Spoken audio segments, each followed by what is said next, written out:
We want to thank everybody for joining us today. I should probably start off with the fact that I am currently losing my voice.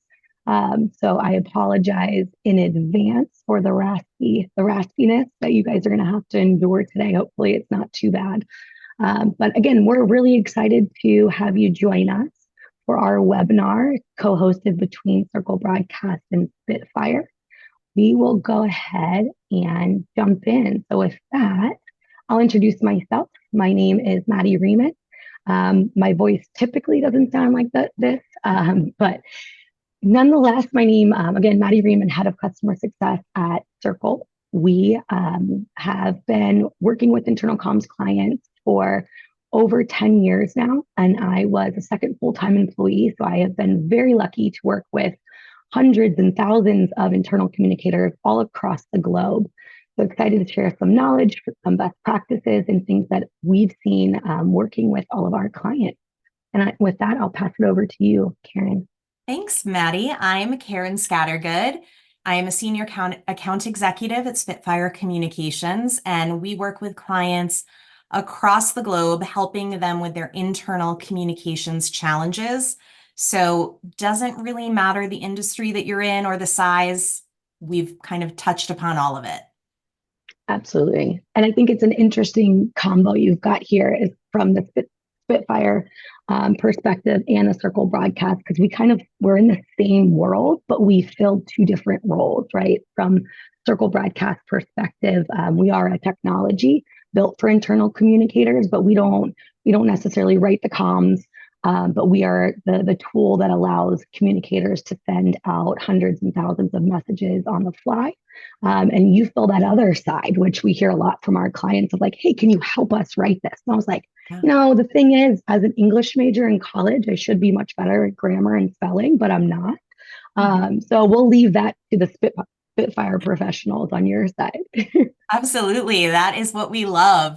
And at Spitfire, we do anything from the strategic planning to the content development to the delivery, where we partner with a lot of great firms like Cerkl to help in pushing that content out. We've been in internal communications for 15 years. So it's not only about the topics that we communicate to employees, but the way in which we communicate. And through all of these years of experience, we've developed some really great best practices and little tips and tricks that we'll share with you today to help you make your communications a success. I love it. So let's get into some housekeeping items. We like these webinars to be very interactive. We'll start with anyone who has any really good hot toddy or warm tea suggestions for my voice. Please feel free to submit those. I will take you up on all of those suggestions. Hopefully this voice will be back in a few days. But other than that, again, we like it to be interactive. So please use the chat functionality, raise your hands. We'll have a QA session at the end, but don't be afraid to ask questions throughout, any clarifying questions or even suggestions, thoughts on any of the topics we covered today. We also have been recording this webinar, so you will have in your inbox within the next day or so a follow-up with the recording published to YouTube, with timestamps and things of that nature, so you can reference this, share this with any colleagues that might be interested. So don't be shy. We're here to assist and share our knowledge with you. So we're here for you today. Okay, so let's go ahead and jump into the official agenda. Karen, I'll pass it over to you. Great. Thank you so much. So we're here today to help you talk about communications, and we're going to start with why they matter. We're really going to focus in and hone in on the benefits communications, but really these principles apply to any internal communications campaign. We're going to talk about the common challenges that you might see, like cutting through the noise, different generations, personalization and targeting, and of course, getting buy-in. But we're going to end with my favorite, which are the tactical takeaways, things that you can do today to start making your communications more impactful. Awesome. So Karen, why are benefit communications so important and why do they matter to the internal communicator? It's such a great question. Engagement is hugely important, and currently about 65% of the US workforce does not feel engaged. And engagement-driven companies will consistently outperform their competition. Lower absenteeism, greater productivity, lower turnover. You can see in this chart here from SHRM, there's two different colors to look at. The teal represents effective communication, and the orange color represents ineffective communication. And the chart on the left talks about how satisfied employees are with their benefits. And when they're satisfied with your benefits, your culture is going to improve. People are going to talk about it, and you're also going to hear when they're not satisfied. So you can see when people feel that their communication is effective, they're significantly more satisfied, and the chart on the right, significantly more loyal to their employer. So these numbers are really important in making sure that you're keeping your employees happy and informed and staying with your company. No, I love that. And, it's really hard to make sure your strategic initiatives allow for the effective communication when it's tied to your bottom line, your ROI, your employees' happiness, which, from the CFO, the COO, all the way down, if your employees aren't happy and you're not an employee-centric company, then you're not really able to, to pull through on all of your consumer side best practices and all the promises that you've built for your company. So I see this as not only a nice to have, but a necessity, right, for a successful company. Absolutely. I love that. Right. And we had a good call out from someone that it's so costly to hire and train. Absolutely. We find that it's, 2.5 times someone's salary to replace them. And that's just their salary, right? We're not talking time, effort, energy, resources, the loss of all that tribal knowledge that you might have as well. So it's important to keep your employees engaged. I love it. All right. So now that we've talked about the importance, and I'm pretty sure everyone would agree that internal communication, being able to communicate to your employees is top of mind for every person here. Otherwise, you might not have registered and might not have joined us today. So we want to hear from you to help guide the rest of this conversation today around what are the most common internal communication challenges that you all face. So I'm going to launch a quick poll. It's going to be on a scale of 1 to 5 and allow you to rank the difference or the challenges that you might face and how easy or difficult each one of these IC initiatives are for your organization. I'll go ahead and open up this poll. It should show up on your screen, I hope. Can everyone see that? We see some answers coming in. This is great. We'll give it a couple more seconds. Again, so same topics as before, cutting through the noise, addressing generational differences, personalizing employee experiences, targeting the right audience, and then getting leadership buy-in. So feel free to make those rankings, and I will close the poll here in a minute or two. Again, we appreciate everyone's feedback and collaboration here.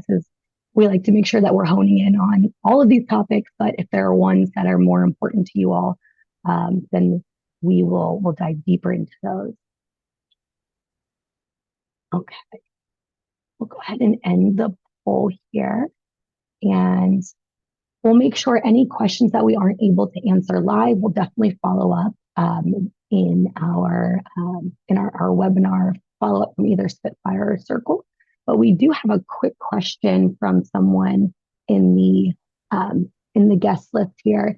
Do you see a difference in strategies for communication around health plans versus financial wellness, 401k? That's a great question. Karen, do you mind if I pass it over to you and I can talk a little bit about how I've seen our clients handle that? Absolutely. Excellent question. It is really important to determine what you're discussing when you get into how you're going to strategize for that. And we're actually going to talk a little bit about that throughout here. But when you determine what your topic is, you strategize according to that. And so you have to be able to assess the temperature that's going on currently within your organization. So, what are the health plan challenges that you face versus the financial challenges? And I know we're going into cutting through the noise next, which is a perfect segue into this.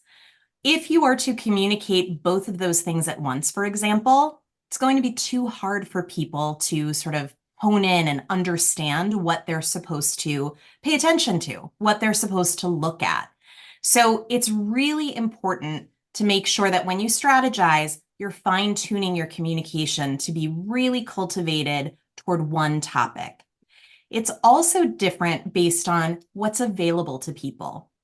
And so I think, Maddy, you're going to be talking a little bit about this, making sure that you know what is important to focus on and why it matters. So I appreciate that question, and I'm going to weave that answer through a bunch of different things that we talk about to help you understand exactly how to strategize and what to keep in mind when you do so. I love that. That's great advice. Yeah. So let's just quickly look at those, the poll responses here. Hopefully you guys can see those on your screen. But what I'm seeing is that cutting through the noise is really difficult for some of the people in the audience. Also, I see high rankings for personalizing employee experiences, and some responded with getting leadership buy-in as well. So it seems like all of these are, are difficult at some level for each of you. And of course, that's going to be the case. So hopefully diving into some of these best practices and will allow for you to take away some key tips and tricks moving forward. So thank you for your participation there. All right. So as Karen had mentioned, really understanding the difference between the need to know and the want to know. So the question around health plans versus financial wellness, 401ks, there are these two major buckets of communications. Need to know, it's really important to reach these employees. It can't get lost in the shuffle. And a lot of times it's tied to some type of legality for your organization, right? Making sure that you have articulated some of their benefits and, when open enrollment is available and when it closes, right? And then there's that want to know. So the want to know might be more about the ability for your employees to understand professional development opportunities or your wellness program, industry news, things that your local news outlets might discuss around your company or your organization. So being able to bucket those two items, is this piece of communication a need to know or a want to know? And it's really important to understand that what you guys do as internal communicators is the foundation of an employee's existence at your company. So being able to say, hey, I know that somebody could not have their job if they weren't able to complete some of these online forms or have access to healthcare. So it's a really important thing that you guys are all executing, and being able to identify, even though sometimes it might feel like that professional development opportunity or that volunteer program is a need to know, being open and really looking at it from a strategic lens, saying, is this need to know or is this a want to know opportunity for our employees? So those are the two big buckets that we talk about at Cerkl, and being able to exemplify through your strategies of, hey, how does content funnel into each one of these buckets? Well, with that, I know we'll jump into, from Karen's perspective, the six main questions here, right? Like we've heard about these for a long time. We're Why are these so going back important? to elementary school. So it is a really important concept. So when you're younger and you are taught the question words, who, what, where, when, why, and how, these really do resonate strongly here. So when you are planning a strategy, whether it is for your health plan, your 401k, or any internal communication, you have to be able to answer these questions at the outset. So make sure you know why you are communicating. Maddy addressed it perfectly. Is this something that people want to know or do they need to know? Because your message will be different based on whether it is a want or a need. Identify who your audience is. Who is this communication going to? Is this going out to the population at large? Or are you narrowing it down and targeting a specific subset of people with a different message? When are you going to release this communication? Make sure when you strategize, you have your eye on the bigger picture within the company. Try not to release at times that other initiatives are happening. Stay away from really busy periods. Maybe around the holidays, try not to inundate people with communication. Really make sure that you think about when this is going out. Where will you communicate? So we talk about different types of employees later on in this presentation. Think about making sure you can reach all of them, whether it is electronic or environmental, when you have posters and signs up in your location.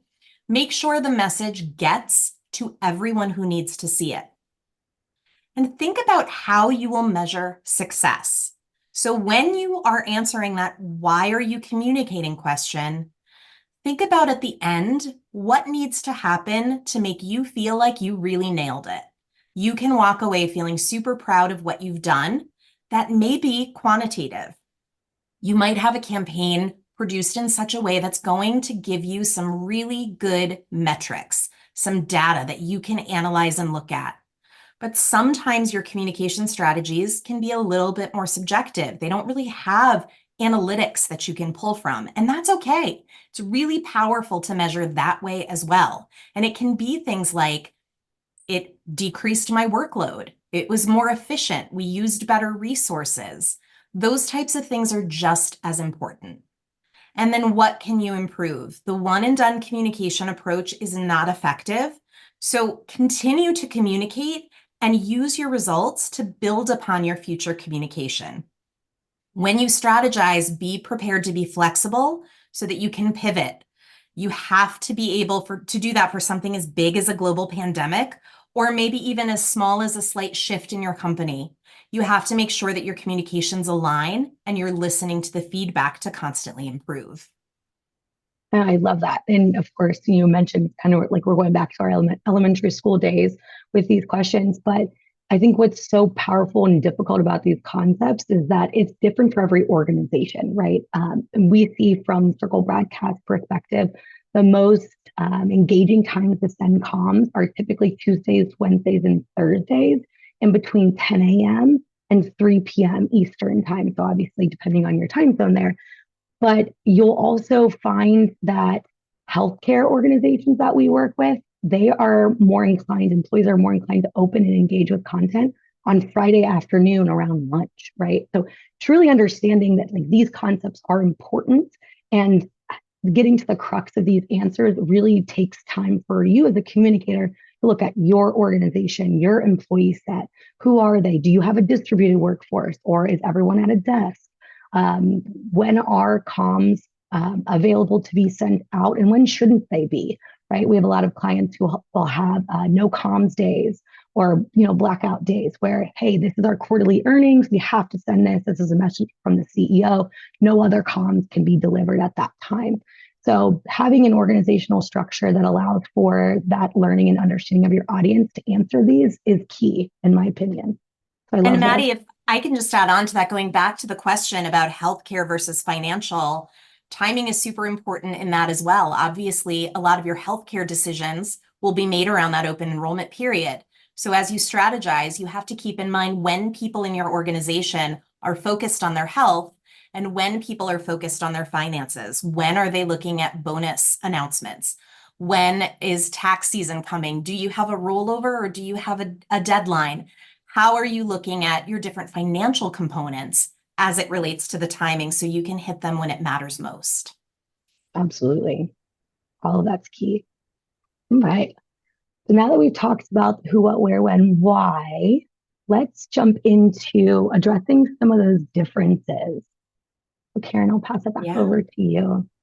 So we looked at the poll earlier. There's a lot of differences, endless demographics that you can break out within an organization. But we're going to really focus on two of those. We're going to focus on generational and environmental. And our current workforce is larger than ever. There's many, many, many demographics to consider to ensure that everyone feels represented. And so we're going to start with generational. We're going to talk about the different generations in the workforce, the values that relate to the communications expectations they have, and how to reach them, because it can be really difficult.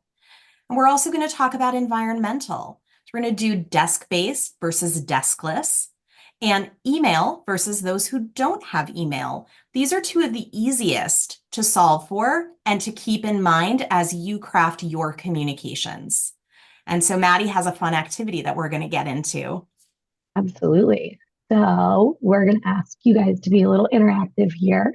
And we are going to throw up another poll here and go ahead and launch that. That should show up on your screen. And it's asking, which generation are you a part of? This is entirely anonymous, so we can't see who has responded here. But again, this will help us drive the rest of this conversation and make it the most tangible for all of you in the audience.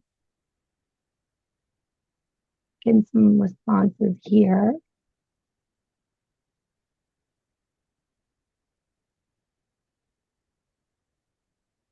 Great. Thank you, everybody. Give it another couple seconds. Okay. Perfect. I'll go ahead and end that poll. And I have shared the results, so hopefully everyone can see that. So Karen, it looks like we have primarily Gen X millennials in the audience today, a few Gen Z, a few baby boomers as well. That's great. Yeah. So what does this tell you? So it's actually really great information. You can see this shows you all of the current generations in the workforce, and I'm happy to see that the silent generation isn't represented here. It tells me that hopefully they are prepared for retirement and enjoying that time as they should. And so you are not likely to see as many in the silent or in Gen Z, simply because Gen Z can be born as late as 2015, which would make them about 8 or 9 years old. So they're not in the workforce yet. And so what you see is primarily boomers through millennials representing the workforce. Now, this graphic came from Indeed, and it really breaks it down a little differently than you may see in others. It depends on where you look, but in general, these are the years the generations fall into. And so you can look here to see where you might fall. And when defining a generation, there's several things to keep in mind. Generations are typically defined most notably by events, things like the moon landing, the AIDS crisis, the launch of MTV or 9/11, conflicts and wars. It could be Vietnam. It could be World War II. It could be the conflict in Afghanistan. Those are some defining factors. But what's interesting to me is that they're also defined by the media they consume in their formative years, as well as the communication methods available to them as they were growing up. And it's also important to note you may not fall into a clear-cut generation. So there are probably a lot of your employees, like myself, that fall into sort of an overlap. And I love my generation. I am a little bit too young to be Gen X, but I'm really early for a millennial. So I fall into what's been categorized as a Zennial, or the Oregon Trail generation. And what that signifies is that during our childhood, our early childhood, there weren't the huge amounts of computers and cell phones. It was kind of rare for people to have a personal electronic device. But by the time I got into high school, it wasn't rare. Everybody had a computer and was consuming media more digitally. It's a really unique generation. And so you can see here the different media available during those generations and the communications that were primarily utilized, which do correlate to the ways that people prefer to consume their communications today. Of course, there's overlap. I definitely see my mom on social media. She knows how to email. But when it comes down to it, my parents prefer to hold something. They want to feel it in their hands. They want to flip pages and highlight phrases. Whereas my nephew, not only does he want it digital, but he wants it short. He wants to get as much as he can, as quick as he can, and pick what he looks at.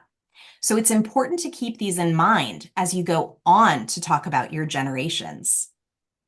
Absolutely. And I think it's key there to understand where your employee base sits. And not only can you target to these different groups, but making sure that there are versions of that content available to them on the fly, which could probably seem daunting as an internal communicator, having a piece of content that would fit all of these formats, all these different generations. But I think there's some interesting ways which you can expedite the strategies around these. Right. Absolutely. Absolutely. So going back to engagement and feeling like you're engaging your population well, I like to tie this back to some statistics here that talk about engagement. And you can even tie it into a generational component. Millennial is a big part. Our poll, it's 36% of the people who participated, and it's a very large part of the workforce. These are the people who are in their 30s and 40s. And so millennial turnover alone, due to lack of engagement, so it's millennial turnover associated with that lack of engagement, is costing the US economy over $30 billion a year. And we know how exhausting and expensive it is to hire. Hiring an employee alone is about $4,000. That's just the process of hiring them. It's not training, it's not getting them acclimated and set up. So if you've ever been involved in that, you know it also takes a lot of manpower. It's exhausting, it's a lot of work. And if that employee doesn't feel engaged, we know from earlier they're not going to be loyal and they're probably going to move on elsewhere. So if you don't want to continually be hiring and training, you need to make sure that your employees feel engaged. Yeah, and I love that because it is important again to be able to drive your employees in the ways in which move them for your organization. And we talked a little bit about how daunting that might feel for an internal communicator to have, a piece of content on your internet and then to publish it again in Teams or via email as a single communication. And I think that kind of goes into where we think about the differences in generations and overall your employee base is like each individual employee is a unique human who would prefer to either, as your nephew, get the short and condensed version in their inbox or on Slack, right? Because they're there most of the time. Or let's say your sales team members who are on the go constantly. Whereas you might have some different generations who prefer that nicely laid out newsletter in their inbox at a very specific time because that's how they digest it the best. And when we talk about omni-channel experiences from the Cerkl broadcast perspective, it's really allowing for you to automate all of those channels and getting the content to the right people at the right time where they want to be met. So that's just a little bit of the philosophy from the Cerkl broadcast perspective. And of course, being able to see our clients bring this to fruition and how it increases that overall engagement. So you don't have that loss of engagement from a millennial standpoint versus Gen X versus baby boomers. It's being able to reach all of them simultaneously. Another thing that we quickly talked about at the top of this topic was the idea of deskless and email lists, right? So a lot of organizations that we work with, manufacturing, healthcare, they have a mix of both deskless and email list employees, and it's hard to reach the email list specific employees. And of course, being able to send out physical flyers is a great way to reach them, but you might be losing out on that digital aspect. So things like an employee application that an employee can download and securely access, even if they don't have access to your Microsoft or O365 accounts or your SharePoint. How do you do that in a strategic sense? And again, it's around the philosophy of Cerkl Broadcast, building this omni-channel experience, allowing for employees to get the content that matters most to them and that they're required to see from your organizational standpoint. So thought I'd throw this in here, but Karen, any other things that you talk about from an email list or desk list perspective that might be nice for our attendees to keep in mind? Yeah, I think it's really important to keep in mind that while we are seeing this huge shift in people going digital, that there is still a place for physical and maybe mailed communication. And so when we hit the pandemic, the digital communication world exploded because everybody was remote. There were fewer people on site, but it's still important to reach them where they are. And we love mailings because, especially in the world of benefits, you need to reach your spouses, your dependents, your decision makers, the people who may not have access to some of the digital communications, especially in email. So don't forget to supplement any important campaign that you have that may be digitally driven with something to homes, especially if there's a call to action from somebody who is not the employee. I always go back to my benefits package because I am on my husband's benefit plan. He is not in this world. And if things didn't get mailed home, we would be in a lot of trouble. So it's really important to make sure that with your most important campaigns, try to send something physical home. Absolutely. I love that. All right, let's jump into making it personal as another topic. So I know we have some example comms here from the Spitfire perspective, and here's just a generic communication that might be sent out, right, Karen? Yeah, this is a generic communication, and we talked about your audience before and determining who you're going to send a communication to. So you could consider this a blanket communication. It goes to everybody, and it goes to everybody, and people are really responsible for figuring out on their own what's in it for me, often known as WIFM, WIIFM, but what's in it for me is what we all do, whether it's conscious or subconscious. We all look to figure out the relevance of any particular message to us. And in this example, which goes to everybody, there are a lot of things going on here that aren't great. And the first is you're making people work hard to find the relevancy. It doesn't tell them what's in it for them. It's a large block of text. It's not inviting, and it's already a bummer of a subject. So there's nothing here that makes anybody want to look at it or think about it or even know what to do because a call to action isn't really clear. But if we go to the next slide, we can see a much better example when you personalize. And this can be something that is done to homes. It can be digitally distributed. And you really are highlighting what's in it for me. In fact, it can be as simple as putting somebody's name on the component that you're sending out. So, hi, Sam.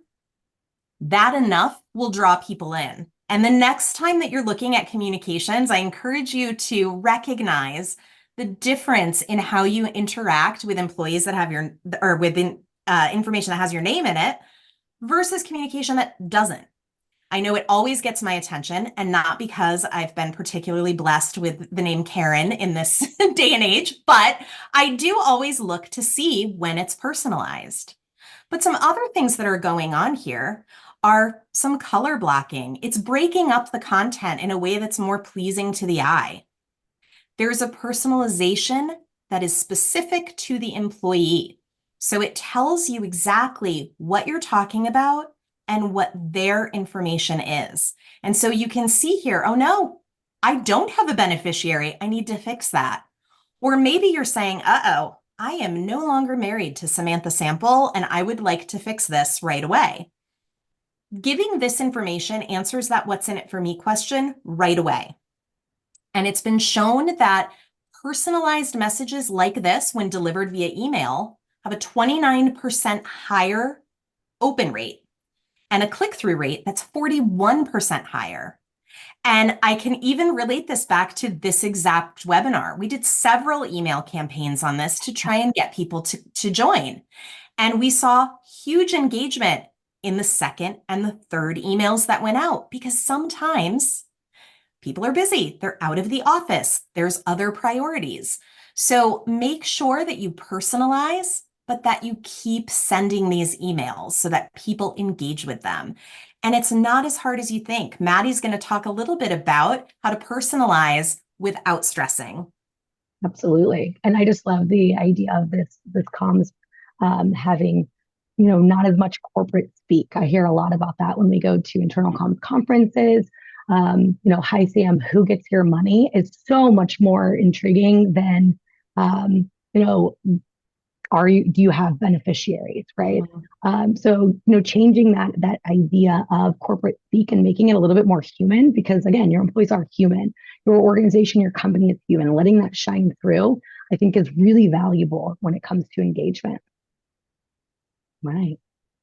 So we'll jump into merge field. So this is the way in which we think about bringing that whole idea to fruition at Cerkl Broadcast. So one of the things that we had come through as a question is, do you recommend personalizing the email subject line? And I can say from our statistics at Cerkl, absolutely. There you see a massive increase in opens and engagement when you are utilizing personalization or merge fields in not only the body text but also the subject line. We also see increases, again, depending on your organization and the type of comms that it is, but utilizing emojis as well. So making it a little bit more friendly to view and see.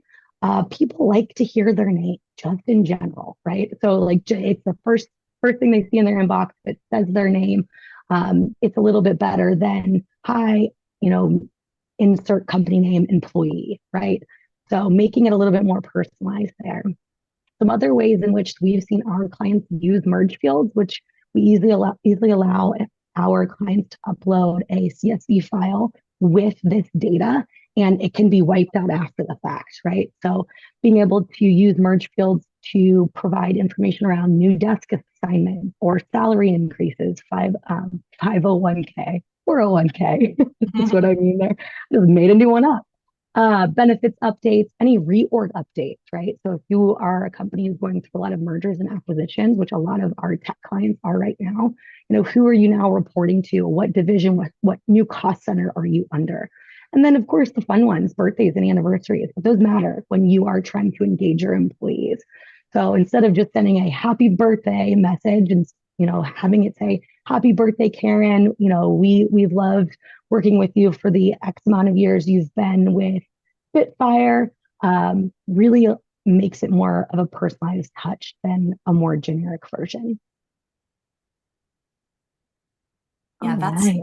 that's great, Maddy. I really like it. And I saw a question come in about how much personalization is too much. And that can be a fine line. You do have to know your company culture before you can answer that question, because there are cultures that really welcome that and want that work done for them. And then there are people who think you know too much. So really take a look at your culture to determine that. But if personalization is something that your employee population might shy away from, we're going to talk about targeted messaging, which is another way to effectively communicate without the deep level of personalization. Yeah, I agree. And there's a fine line there. If you look at some of the marketing emails in your inbox, you can tell when it's overdone, right? When you feel like they're really trying here to touch on every little key aspect of me, as a marketing prospect. So making sure that you're using those merge fields, those personalization fields where it matters most, not overdoing it and not making it seem like you're trying too hard to touch on every little aspect that you might have. Absolutely. Absolutely. Mhm. And so the difference between personalization and targeted communication is down to that level of data, where personalization would have a merge field taking specific data points, almost always driven by an Excel or CSV file, to show employees, but targeted content takes a little bit of a different approach. And so on this slide, you can see two examples. They're designed the same because we did want to keep it within that same theme. And on the right, we have a personalized piece. This has the employee's name. This has some other very important information in regard to their wellness program. The place where you see winner is a scratch off component, and that is also personalized based on their engagement. But this organization wanted to also make sure spouses were in on this because they could participate, but not to the same level as the employee. So we did a targeted mailing. And that made sure that we weren't personalizing because we didn't have the data since they weren't eligible on the same level to pull into something that's super personalized, but we were able to cultivate a communication that spoke to a very, very specific audience about a specific topic. So while there's no individual fields that we're pulling data into here, the content is relevant to who we're sending it to. And so when you have a campaign, which we see a lot around wellness, because people don't necessarily want their employer saying, hey, I know how much you weigh and I know what your blood pressure is. You want something a little bit more targeted to, you've completed, you haven't completed. Please do what you need to do by following these steps. And so it can be a really effective way to still help people see what's in it for them without feeling like Big Brother is too involved. Yeah, I think that's a great tip there. And we do have a question that came through around the use of personal names. How do you ensure accuracy of the name of the person prefers to use? Maybe James goes by Sam, for example. Absolutely, and that's a key piece of insight to be mindful of when it comes to building out these lists using those merge fields. The way in which we think about it at Cerkl is ensuring that we're pulling through the appropriate attributes to our system or any system, or uploading into a CSV file. Most companies will utilize something like a Workday or Active Directory, where all of your employee attributes are housed. And there's typically a few different versions of name. It'll be like their legal first name and then their preferred name, where they can go in and change that within Workday, but they'd have to probably dig for it a little bit, but they have the option to do that. If that personal or preferred name isn't modified, then it's going to automatically pull through their legal name. So understanding that there are variables there, making sure the system in which you're sending out the comms through allows for those versions. And then most importantly is like, what do you use as a fallback? There's nothing worse than someone including that star, line F name because there was no data for an employee's preferred name, right? So how do you have fallbacks? How do you use fallbacks strategically to allow for you to scale your comms, still send out personalized messages, but in those moments where data isn't correct or isn't complete, what are you going to fall back to? So something like, valued employee, or, we call our team members circlers, for example. So having those fallbacks as options are key as well to your communications. Absolutely, Maddy. That's such a great point because you will inevitably get people who don't complete that. And so depending on your tone, there's lots of things you can do. One thing that we love to do, because we really encourage communications that speak to people the way that they speak to people. And so we'll say, hey, you, and we'll Yeah. just keep it light and casual, but it doesn't sometimes carry the sort of stuffiness that a dear associate might have. And so people are more apt to read it, but they're not necessarily personalized. And those are fallback methods that I think are so important to keep in mind because we all know those employees that don't fully complete what they're supposed to. Absolutely. All right. So on the topic of targeting your comms, we hear a lot about this from the Cerkl broadcast perspective, where clients have a hard time generating those lists from either Active Directory or Workday. So having an awareness of how your data is structured, being able to define those lists and allowing them to sync on a nightly basis will reduce the amount of time that it takes for you as an internal communicator to generate those lists and send out those comms. So there's nothing worse than, okay, I want to send out this comms around benefits or anything that might be upcoming in your organization, and you have this goal of utilizing merge fields or personalizing that comms, but to have that added into your Excel spreadsheet that your IT team pulls for you is going to cause an additional 3-day delay in that list being pulled. Well, then at that point, you just got to get it. So understanding what data is available to you as an internal communicator, partnering with your IT team, and hopefully finding a system that will allow for those things to happen simultaneously, so you can reduce that back and forth. Is key to strategically sending out those comms and allowing you as a communicator to be as creative and personalizing, throughout your internal communications to your employees. And then lastly, I'll jump in here when it comes to targeting versus personal.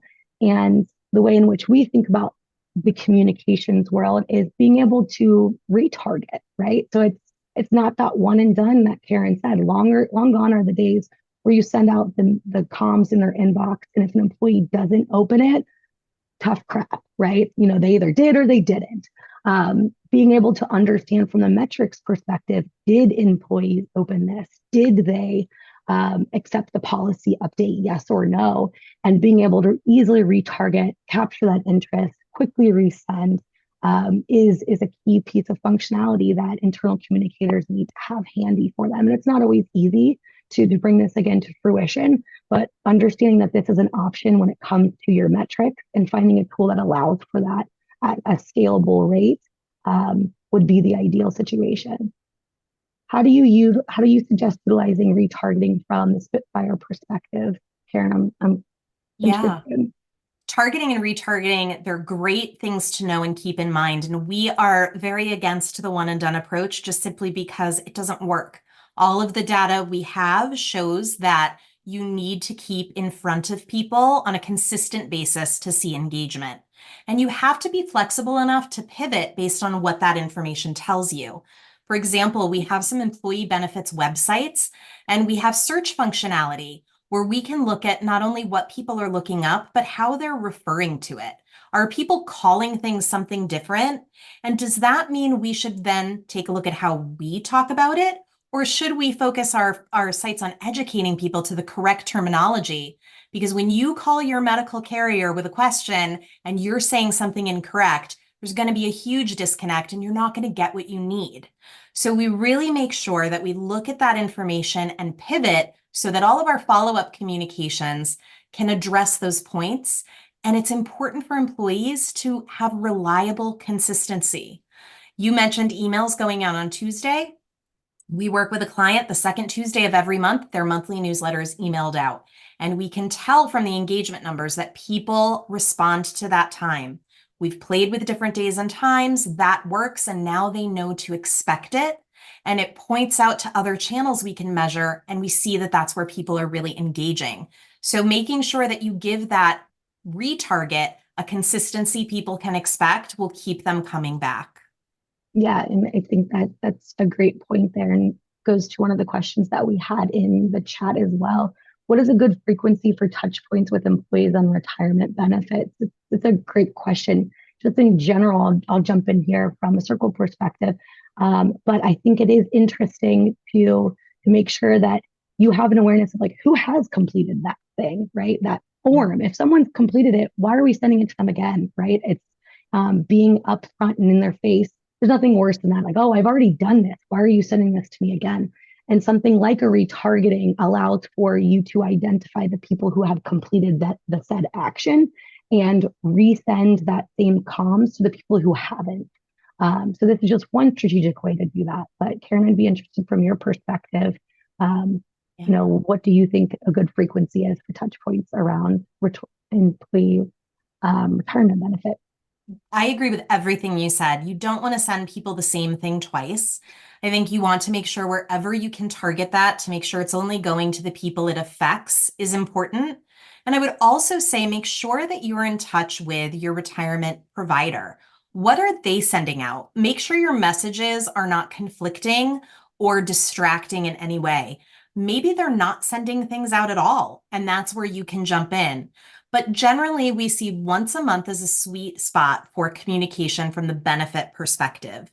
And it can be benefits as a whole, where you touch upon different pillars within your organization, of which financial or retirement would definitely be one, or more targeted. So once a month, you are generally able to really gather an employee's attention in a meaningful way.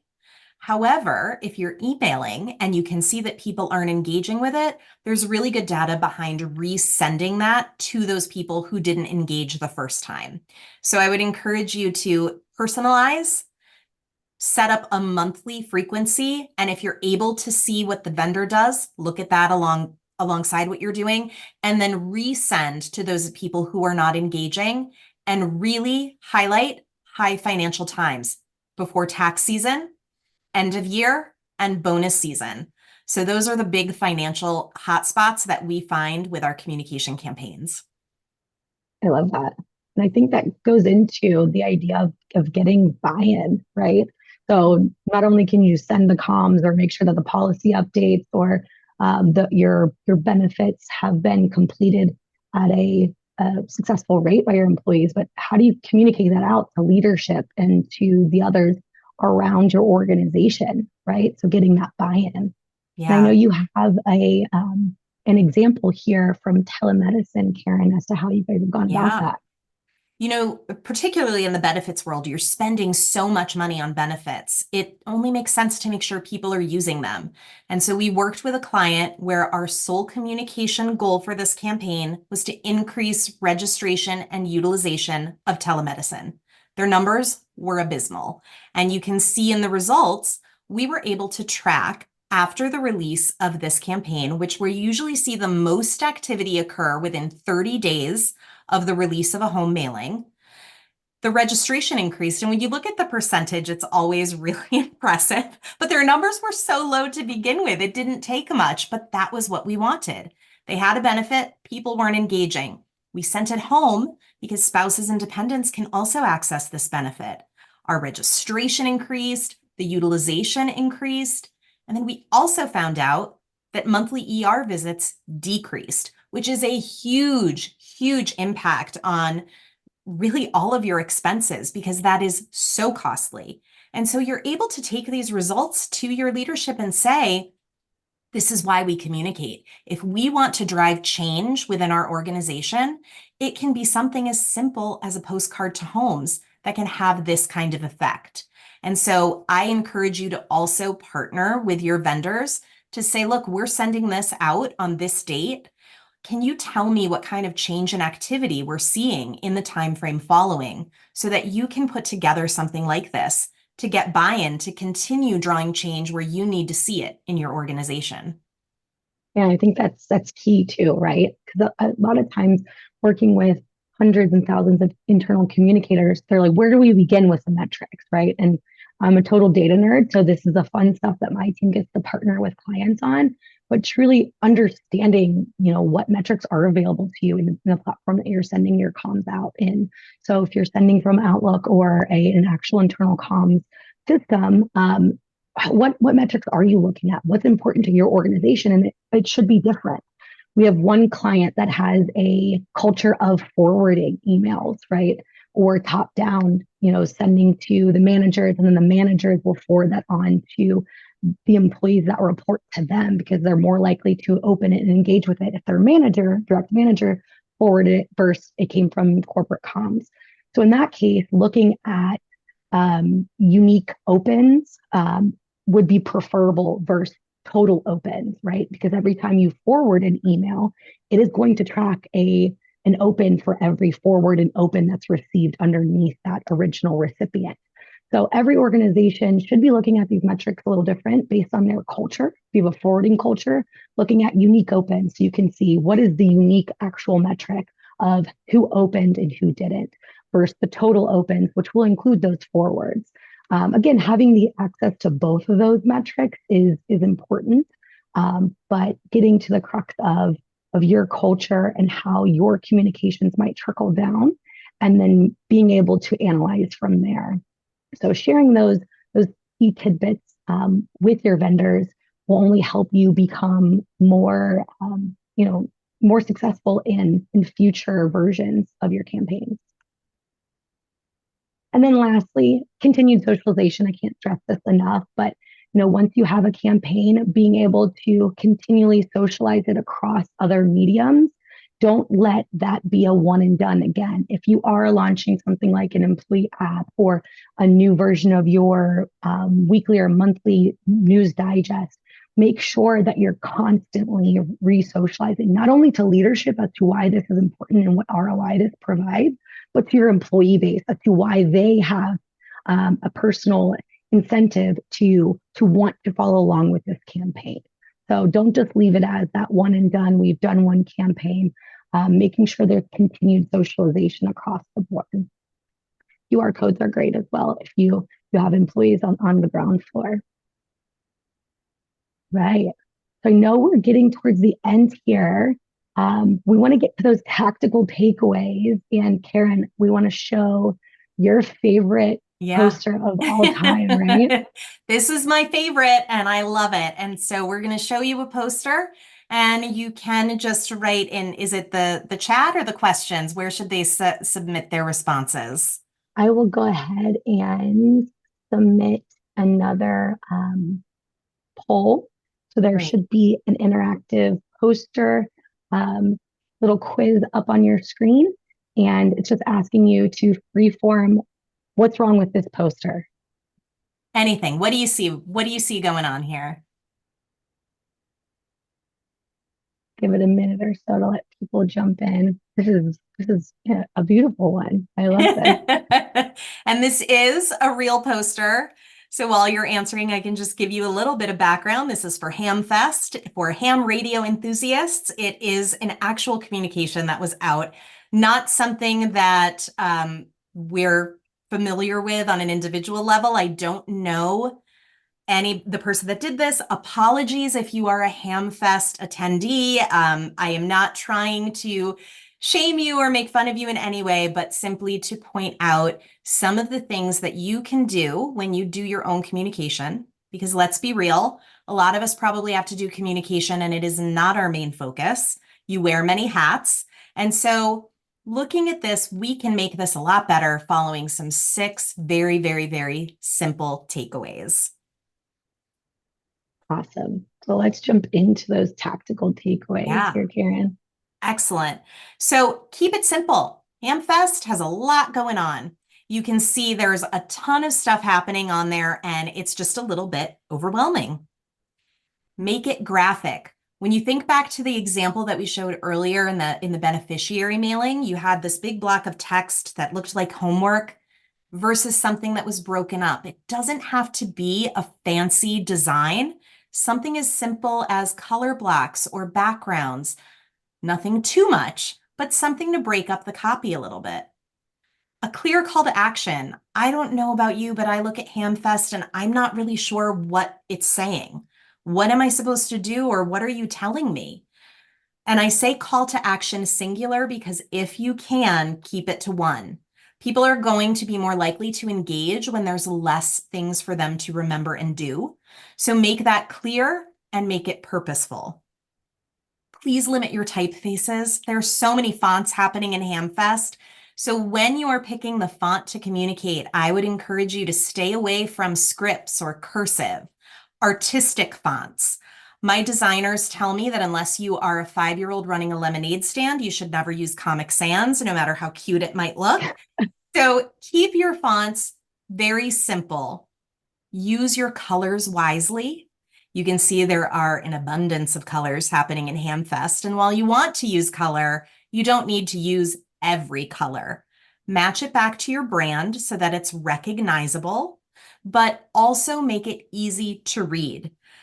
Use contrast. Don't use light font on a light background. Make sure that it's something that anybody will be able to literally see with their eyes. And don't be afraid of white space. I like to equate this to a shopping experience. I'm sure we've all been to different types of stores. One, the lighting is great. You walk in, it's comfortable. You know where to go. You can see all of the products they offer, and you know where to pay for it. Versus maybe a bodega in New York City, which is pretty tiny, and you cram it with as much information as you can, like Hamfest, because you want everything in there, and it probably does have everything you could ever want.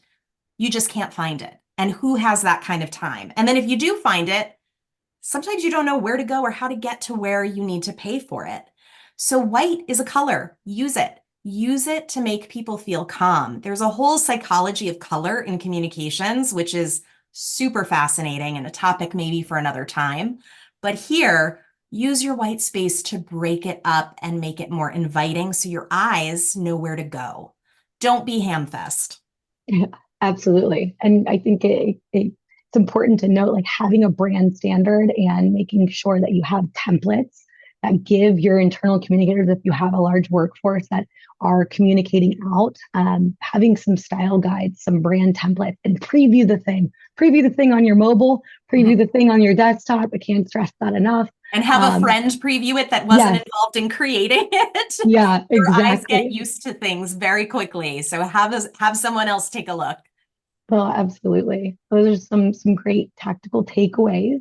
And I know we are up at time. Of course, Karen and I had a lot to cover today, but loved the interactions throughout the entire webinar. If you have additional questions, I'm more than happy to stick around for a few more minutes, As but I want to well. be awesome. I want to be respectful of everyone's time. I know you guys have plenty of things to jump into in the workday. Feel free to submit your questions. If we weren't able to get to your question live, we will follow up with you one-on-one. And you guys can be on the lookout for that follow up with the recording of today's webinar in your inbox within the next 24 hours or so. We really appreciate it, Karen. This was a lot of fun. Thank you Yeah, for this was fun. Thank you all for taking time out of your day to be with us. We're really hoping that you walked away learning some good tips and you had a good time. yes, of course. Thank you all. Thanks, everybody. Have a great day. Bye.